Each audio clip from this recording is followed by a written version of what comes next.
explode into electrifying reality. Help! Hurry! Help! Exposing life for what it really is. It's crazy. It's madness. I mean, people are getting ravished out there.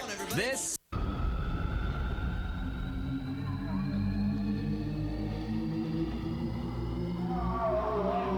The world is beginning to see signs that drastic changes in human behavior are slowing the simply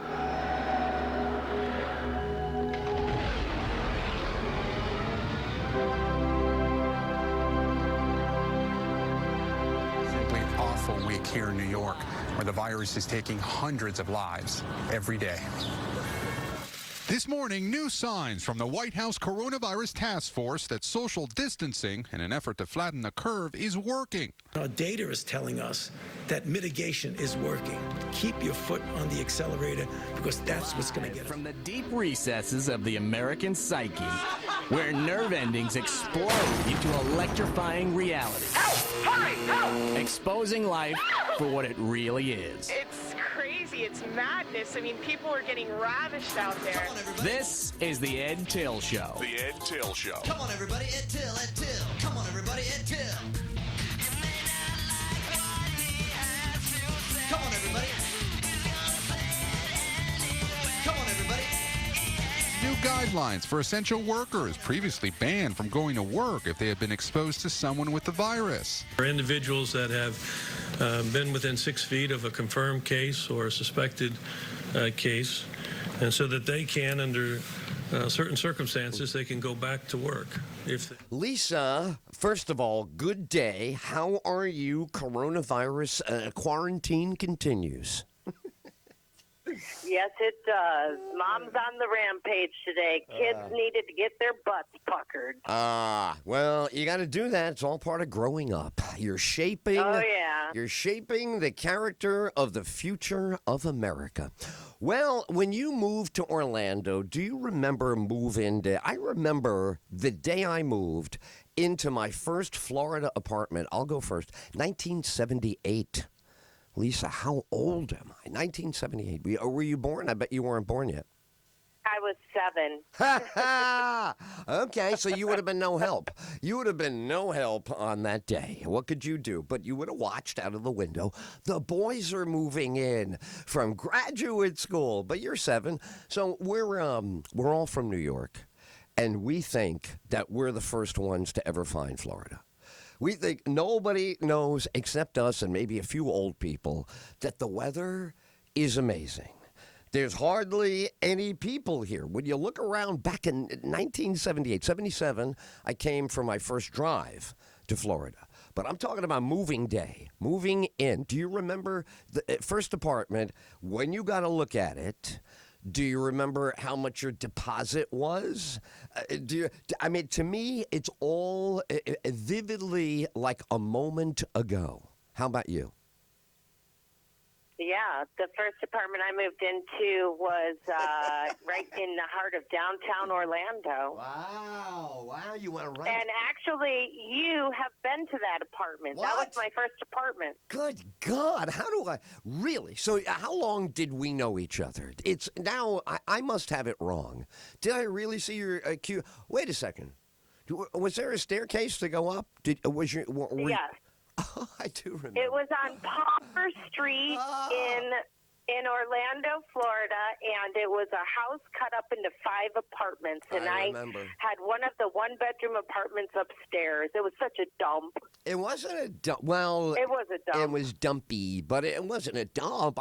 Believe me, I've seen dumpier. I made it cute. You're good at that. You put some personality on anything. That's your thing. So, when you got the apartment, first of all, hard to find? Did you shop, or you took the first thing, or it was available? With me, there was a lot of looking before I put the first deposit down. But what about you? Well, I moved to Orlando, and I moved here. I moved from Daytona, Palm Coast area with my girlfriend. I had moved out of my dad's house, but we had a big falling out, so I got my own place. No way. You and the girls? What? What happened? Yeah, Over a boy? I don't like roommates.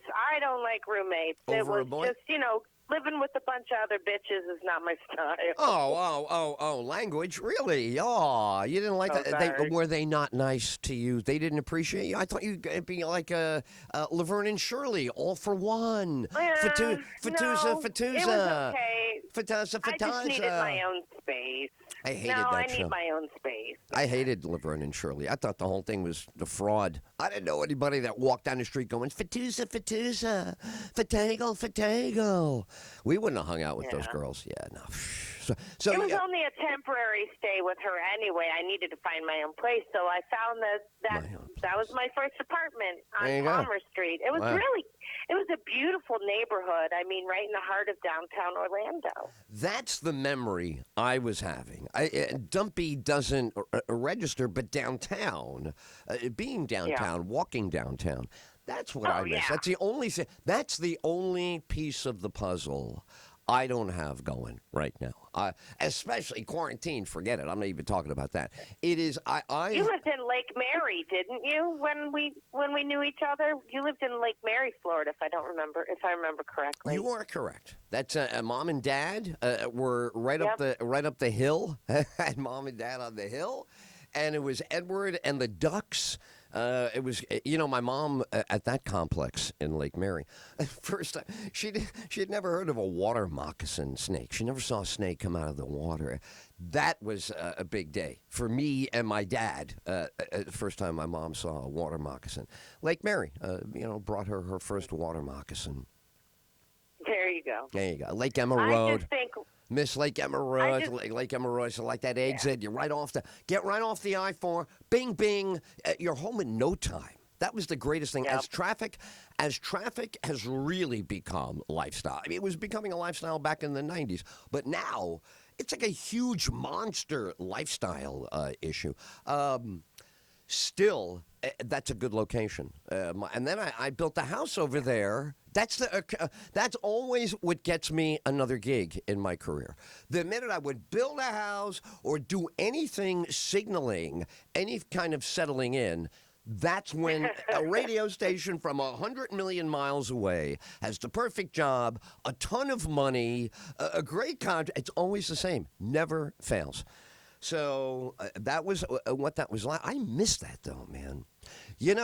Walking around in the evening in an urban environment, you don't even, do you crave Lake it? Eola. We used to walk around Lake Eola together all the time. You are hilarious. So you have actual memories of us dating. But we're talking like a quarter of a century ago. You realize that? I have an elephant mind. I have the mind of a steel trap. I remember everything. Wow. I'm a woman. You are. You're a woman. I have no antibodies to contradict that. All right, hold on. Let's see what he says here. Hold on.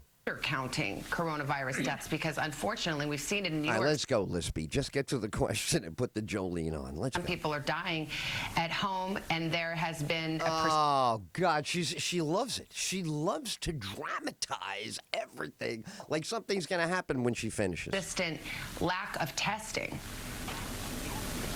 That's a good point.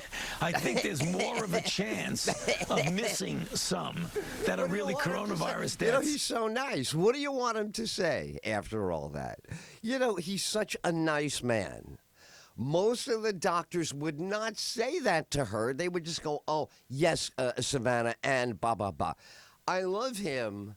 He's very tough. Don't you like him? He must be a nice guy when he's not killing disease or whatever he does, right? Yeah, he's okay. You don't feel the same vibe, huh? What is it? What's only okay about? I think he reminds me of my grandfather's brother Nestor, or if Marlon Brando in The Godfather had a brother back in Italy that was never in the mafia. He reminds me. He's the Italian guy who never gets mixed up. His brother goes all in. They shoot people. They're rich. They live on a hill. This guy, yeah, that's my brother. He's a big don in the but not me. I liked epidemiology. He's my great uncle Nestor was just like Fauci. That's why I like Fauci. Yeah. When my great uncle came to America to visit my grandfather. They hadn't seen each other in 50 years. Two brothers from the farm in Italy hadn't seen each other in 50 years. Do you know the newspaper came to the house for their hug? I have a decrepit, falling apart news article that my mom saved. They came and photographed these two men hug, and this is in New York, millions of people. But it was such a heartwarming, the two brothers, and he looks like my great uncle Nestor. I think that's why when he's on, I don't really care what he says. I feel like it's okay. He's got this. He's an old man. He's been working on disease his whole life. He's got this. What are you getting mixed feelings about him?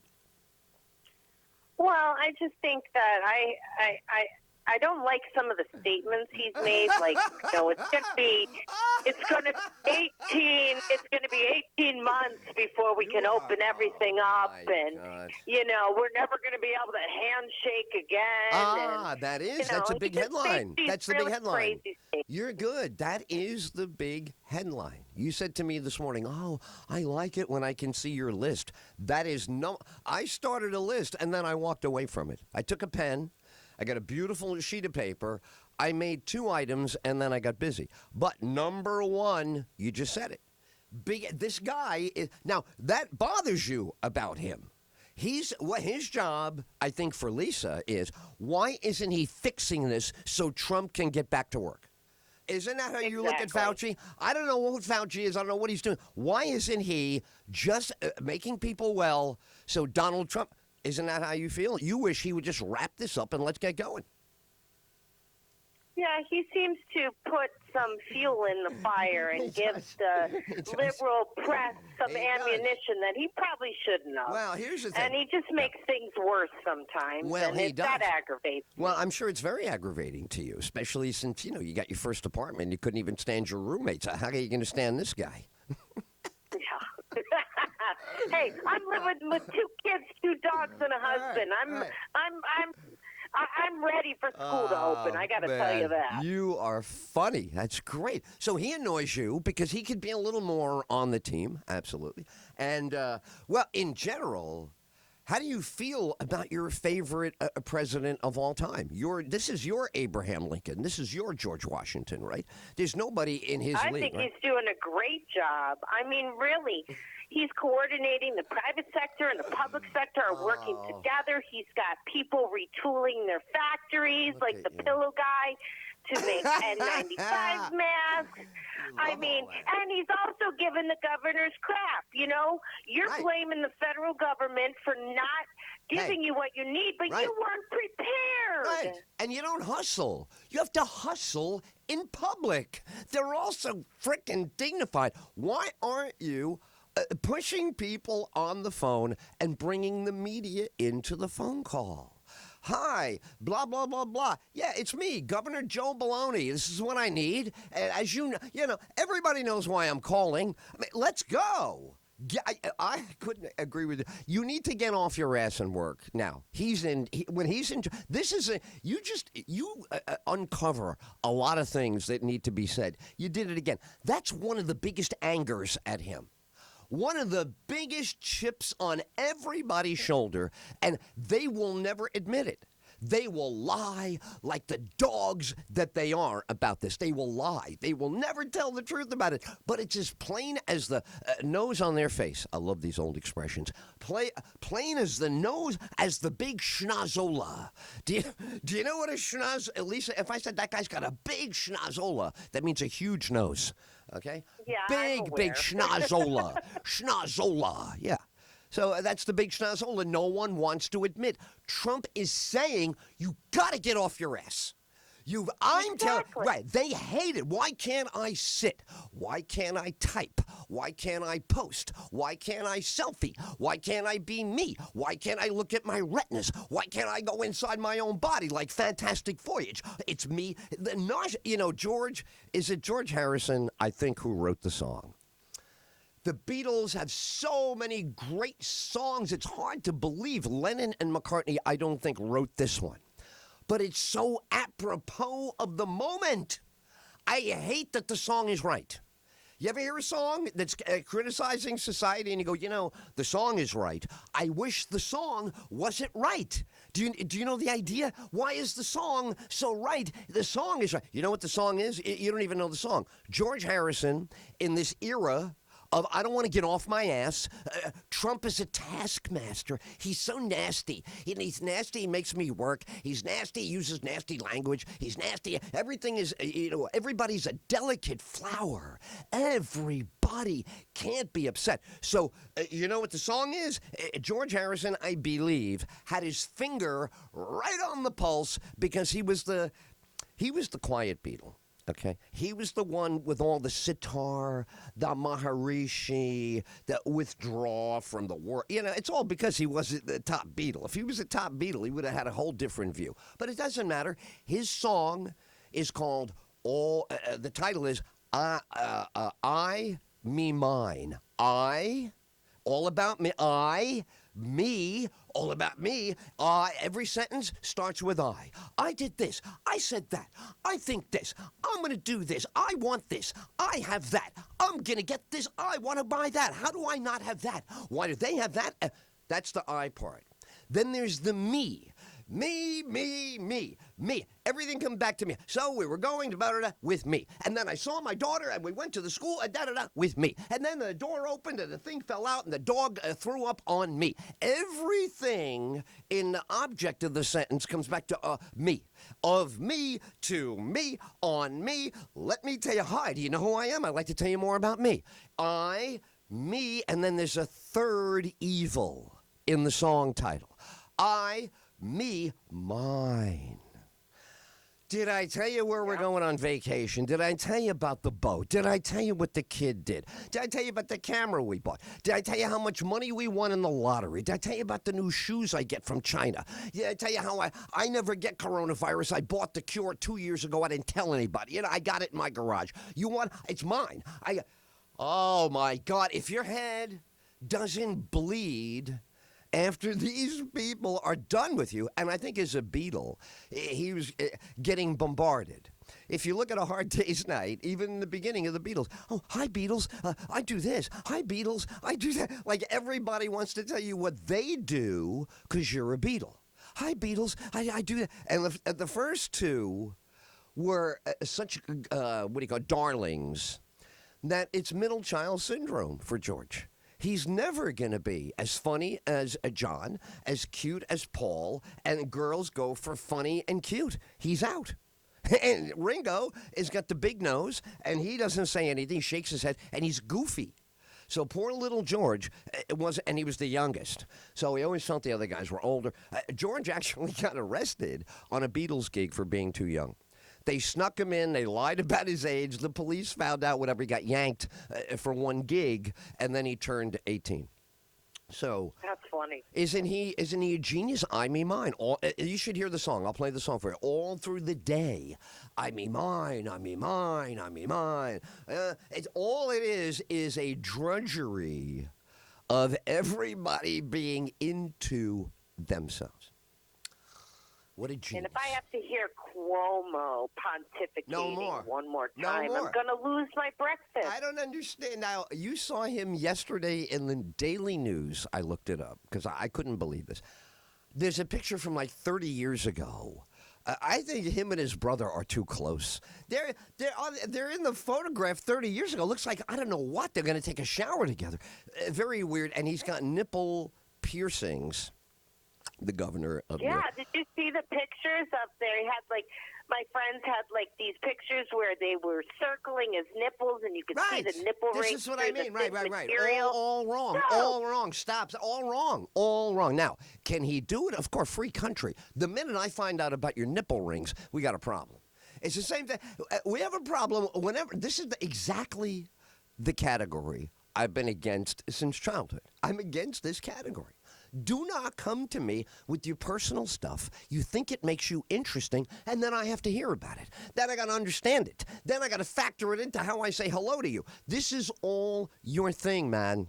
This is America. You go to your hut, You do your thing. Set up a still, get yourself near a river, and we'll never hear from each other again. It'd be beautiful. But you're not going to come in. I'm the governor. I have nipple rings. I can't get ventilators because I have nipple rings. I tell you, yeah, let me squeeze my nips. As a governor, my areolas are insured, by the state. They're part of the state. What kind of sickness is this for a guy to begin with? What kind of lunatic?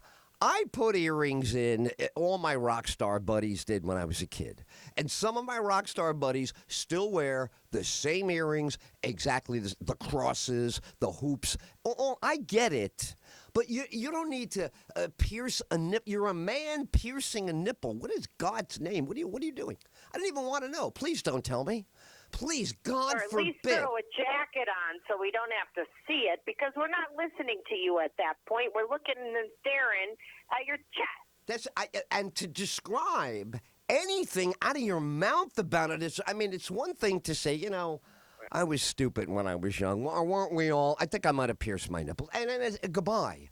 But to I say, had my nipples pierced in Daytona. I didn't want to ask, but how did I know this was going to come up? Yeah, how did I know? I'm saying to myself, any second now, here comes the nipple I have. So you did. Now, why would you? I don't even know. I don't want to ask this. You see how it is? Like, even it's my job. I don't even want to. Was it trendy? I'm sure where they did it. Dude. I am sure where they did it, you were not the only young woman doing it. Is that right? Wasn't it being done? Oh yeah, it was a night of the edge. Right. See, that's what I mean. Like, You are a wild. And we have the bright idea. Somebody had an ear-piercing gun, and that was the end of it. And you know what the worst part of that experience was, Edward? Please think before you say anything. I just want you to just think before you say the next word. Clean. Just think first, please. It's Yeah, clean. go ahead. Okay. She pierced my nipple. All right. There it is. Listen to this. Yes. The gun got jammed. Oh, the gun jammed. Second Gun Amendment. got jammed. No Second Amendment. So there I am trying to get the gun unjammed. All right. On my Yeah. breast. Wow. That's Thank God, I was drunk. your and could nipple. not- Your nipple has got to be screaming, I told you something will go wrong. Right? Any nipple of mine would be, you know what? If you even think about this, I'm jumping off. You're going to have a hole. I'm leaving. My nipples would quit. They'd be like, that's it. If you're piercing us, you don't need us. It's obvious. Yeah, it's obvious you don't care about us. You're sticking a piece of metal right through our skull. What? And that's attractive to you. Exactly. Yeah. But, it didn't last long. I took them out not too long thank later. God. I just wasn't God. into it. It was, Yeah. you do stupid things when you're young. Sure. That's all. Stupid. What is that? I don't know. It's a piece of metal, punctured my flesh, and look, it has a front end and a back end. It's got doodads, and what color was it? Was it just regular stainless steel, or was it that bluish, shiny steel, or the pinkish? They had to come in with all the different metal colors. They're all poison with cancer from China, I'm sure. What color did you get? I don't remember. They were like gold studs. Studs. I was going to say, that's the other one. Studs or circles. I can't imagine having a hoop there. Hold on, I got caught. Oh, easy. Easy. I'm caught on the closet. I got caught on a hanger. I was walking away from the closet, and a hanger got me. Phew. Goodbye. Yeah, but luckily I did something that wasn't permanent. Oh, good. That can just be taken out and forgotten about until I bring it up on your show. I was going to say, until I'm mentally scarred with it now. Hey, you passed it along. Thanks. That's very nice. Wow. Poor little Jackson. Poor Jackson. Jackson's in the other room going, I have to find out what this is. Jackson, you're not supposed to be listening to Mom on the radio. Dad, do you know what she did? Oh, my God. No. My husband doesn't know half of the things I've done. Oh, that's great. So it's better that way. Well, that's hilarious. Mystery. That's very funny because he's a doctor. Didn't he have you examined before he married you? Well, you can't tell now. That's hilarious. I am a doctor, Lisa. I need you to fill out these forms and just step into what was the machine? Your husband's going to know the name of this machine. It was around when I was a kid. It was in every local doctor's office, and it was not an X-ray. It was something else. But they made you stand in front of it. It gave them some imagery, but it was way less than an X-ray. But it was a monster machine. I've got to look this up. It was a big thing, and that's what I would have. Now that you've explained all this to me, what I'm learning is I should have just had an exam machine where the women, I say, step in front of it for a second. We check all things like this, a little checklist, and then on the other side, we know each other almost immediately. All right, that's great. Well, who knew? Who knew a half an hour ago that about you? Oh, it was going on. She's right. Like on Orange Avenue, there had to be at least a couple of places back then. They come out of the nightclub 1:30 in the morning, drinking Cosmos. It's just like a tattoo in the old days.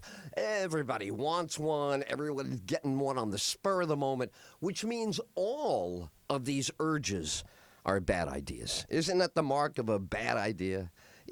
You've had 4 drinks. It's 1 in the morning, and you hear some bad words like, hey, that place is still open. Hey, the tattoo joint is still open. And you're motivated now because now you're like, I got to hurry and get down there and get something done right now. How do you think that's going to work out for you? Ed Tyll! I feel fine, by the way. Thanks for asking. It's true. Do people ask you how you're doing now with all kinds of enthusiasm, Lisa? How you doing? Like they don't want to find out that you're sick.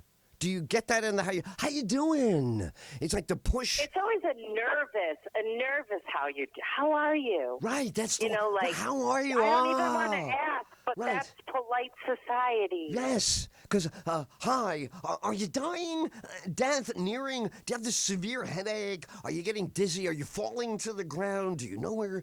Do you know what time zone you're in? The Ed Tyll Show! You know what they did? Yeah. They forgot to bring the funny. I don't think that's true. Getting all this, people go, can we do some feedback on your show?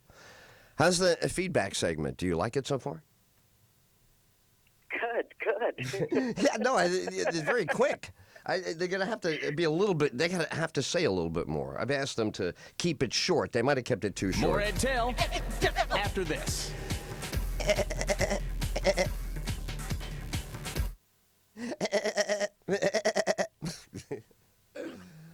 Oh God, that was hilarious. That was great radio. That is entertaining people during Corona. Yeah, you know what we're like? Yeah, well. You know what you and I are like? You're going to, again, not remember this. You're too young. Do you have any memory of Bob Hope?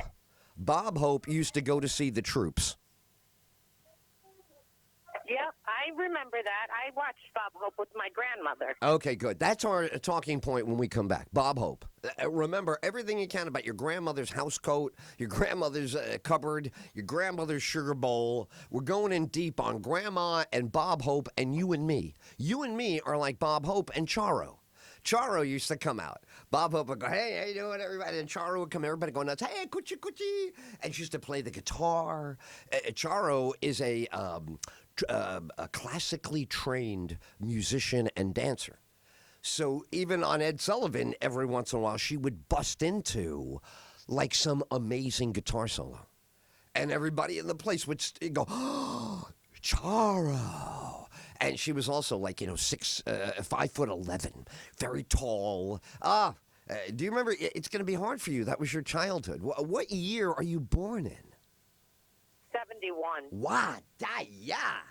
Jeez. Okay, you're so young. All right, this is good. I think you were 39 and I was 23 when we were dating. Oh, my God. Bless us all. You cradle robber. Oh, you were just too cute. From everything you're saying, it sounds like I did a very good job of dating you. I have to say, I like the way I sound in your memories. All right, hold on. Hang on. Funny.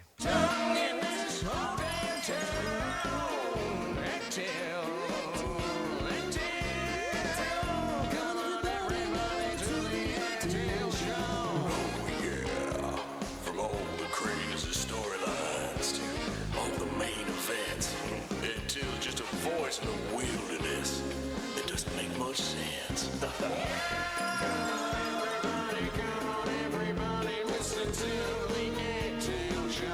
Bum, bum, bum, bum, bum, bum.